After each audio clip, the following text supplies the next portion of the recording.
Hello, and welcome to Experiencing Love. I'm your host, Philip Jacques, and I'm so glad that you're here. I'm coming down a bit to get eye to eye with you, to connect with you. I'm not wearing the sunglasses today because I'm feeling much more mellow.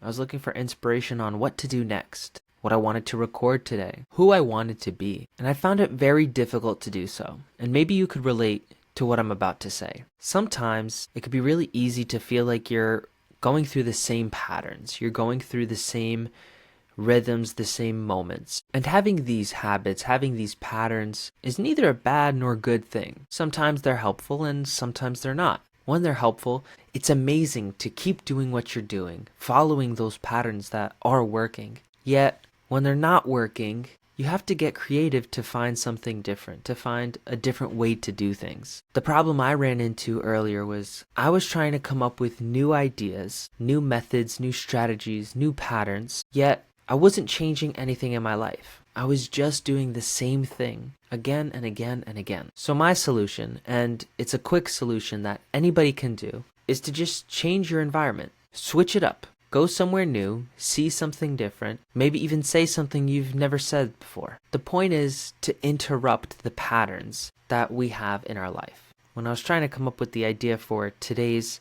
episode, I had nothing before. I had nothing in my mind, I had nothing on paper, and so I decided to just go for a walk. Rather than try one of the many methods that obviously weren't working, I decided to just get up and go. There's a few places in my life where ideas and creativity are quite plentiful. Some of those include right before bed, with the lights off and everything's dark. My mind works wonders sometimes. Also in the shower or on the toilet, or I guess in the bathroom in general. For whatever reason, ideas go crazy in there. But I also get them on walks. There's something about going on a walk and moving my body around, giving myself a bit more energy that activates different parts of my brain. That, coupled with seeing things I don't normally see, has a way of stirring the pot in my mind to give me exactly what I need. Honestly, when I chose to go on a walk before, I wasn't even thinking about the idea of inspiration. I just knew I felt restless and had a chance to move around, do something different. And then and only then did I discover this idea of inspiration and changing things up. I discovered it because I was doing it. And then, of course, I've thought about all the times that I did something like that and how it's helped me in so many different situations. And I just thought, you know what? I want to share this with people. Share this as a reminder that if things aren't working for you and you feel like you've tried everything, maybe a simple fix, albeit temporary, could be to just change your environment a little. Go for that walk. See that building or that house or that street you've never seen before, you've never explored before. When I went outside, I not only went outside, but I made sure to walk in the middle of my street. Granted, it is nearly 1 a.m, so there was nobody out. And I got this different perspective to the one I usually get while on the sidewalk. On the sidewalk would have just been the same walk I've always been on, the same one I've experienced whenever I would go anywhere in town. But by walking in the street, well, that changes your view a bit. I noticed that the view I was getting was the one I would get in my car, obviously.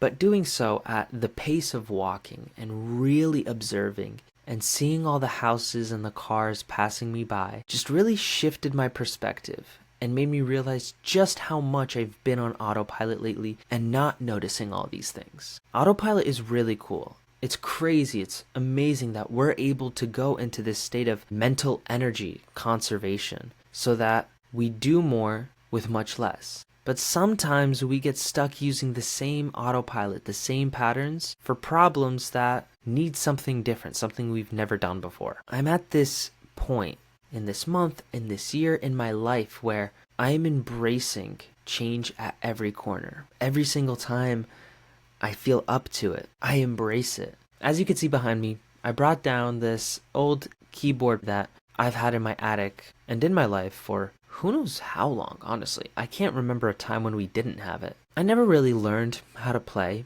but recently I've had this desire to make music. I've always been fascinated by instruments like the piano or the guitar or the violin. I've always liked how each of those sounded. Even though I've never learned how to play, and I know I'm never going to be a child prodigy, because I'm much past the child stage. I do know it's not impossible for me to learn and for me to at least get to the beginner, maybe intermediate level. I brought this into my life because I wanted to switch things up a little bit. To start my mornings by messing around with the piano and playing a few keys and seeing what the music does to my mind and my body. I did it this morning and it was quite insightful, really. Seeing the keyboard and hearing the music reminded me of what I wanted to create. I wanted to create a life of creation, a life where I get to practice not just music, but art in general. I get to think back to the many days of my early childhood in school, and I guess even more so in high school, when some of my favorite classes were my art classes. Music was alright, but I remember taking drawing 1 and painting 2 and loving them, not because I got to sit around and talk to my friends, but because I actually loved the process of making art. When I think back to those days, I wonder why I didn't do it more. I don't have to wonder too hard because I know why. Back then, I never really stopped to ask myself questions about what I truly liked to do, who I was, who I wanted to be, really. Back then, I had a path that I believed in, that I knew I had to follow, and it was one that had me on autopilot. I didn't question it. It took me about 5 years after these art classes that I took to really question myself, my path, what I truly like to do. I have a fun story from just about the time I was in 4th grade. I remember in the 4th grade, I decided I wanted to play an instrument at school. So I decided to sign up to play the trumpet. And I only lasted 3 weeks, but it was interesting how those 3 weeks went. I got a hold of an instrument, rarely practiced at home because especially in 4th grade, that was when my younger brother was maybe a year old, not even. So there was no loud noise making in the house. And whenever we did the checkups at school and the practices, I ended up passing everything with flying colors. Honestly, in terms of getting the checkpoints done and getting these gold stars we had, me and one other person were the top of the class with perfect scores. I think at that point we had maybe 5 or 6 check-ins, or 6 practices, I guess. And right after that, I ended up quitting. I quit because I wasn't practicing at home, and I don't know, I didn't think I'd enjoy it all that much, so I stopped.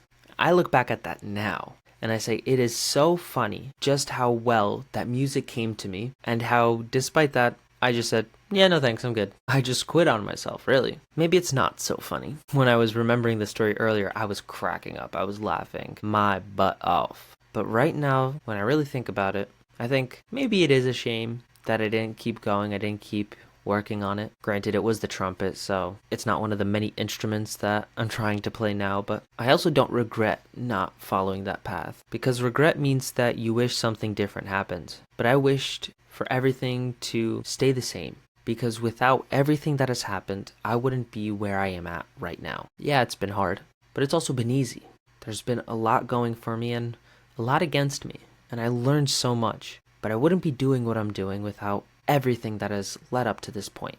So I like that part. And another thing about regret is that in order to actually feel regret, you have to be focused on the past. Recently, I was hanging out with my nephew and my family, and he was just being super adorable. And I was loving every second of it. And my mom and my sister started telling me, Philip, this is the moment you should pull out your phone and take pictures and take videos. These are the moments you're going to want to have later. And I told them simply, I'd rather be in the moment.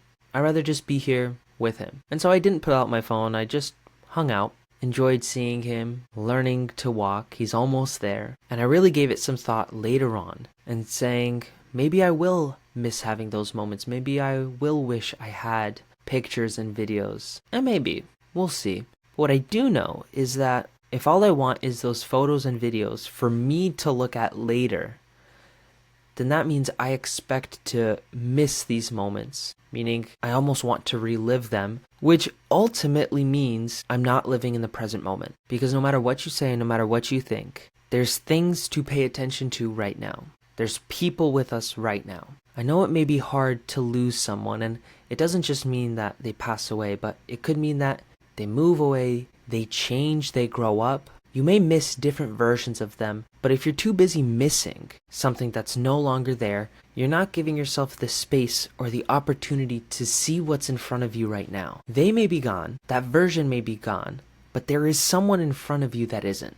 There's someone in front of you that has walked into your life. We could say goodbye and then miss that person, or we could use that goodbye as a launch point to say hello to someone just as incredible, maybe even more incredible. That's why I'm not afraid to not take pictures and videos. I take pictures and videos for the reason of showing someone else something that I may want them to see or understand. Something like these private, intimate moments with family members is not something I need to show to the world. There's plenty of photos and videos out there that my family is taking. So it's not like me not taking pictures will mean that they get lost forever. Instead, I want to be here, be present with everybody that I'm with. I don't need to take a selfie to commemorate a moment. I rather look into your eyes and see a smile on your face, knowing that if I want to see more smiles, I have to give more smiles. One day your smile will be gone. But that doesn't mean all smiles are gone. It just means I either have to make you smile again or I have to make someone else smile. Sometimes all it takes to come up with these different mindsets or different perspectives is a shift in your point of view. Do something a little bit different. Do something you haven't done in a while, or do something you've never done before. Maybe that means doing a handstand outside against a tree. I guarantee that you've rarely looked at your world around you upside down. And if you have, well then go somewhere different and do a handstand. Enjoy seeing grass as the ceiling. Enjoy seeing clouds as the floor. Do something different to get something different. That's what I'm here to do today. So I thank you for connecting with me. I thank you for hearing me out. And if you did enjoy this type of mellow episode, make sure to leave a like, leave a comment down below. And don't forget to subscribe. It really does let me know that you enjoy what I'm making and you want me to keep making these videos. So until we meet again, just remember to always fill up with the love. And I look forward to seeing you in the next one. I love you.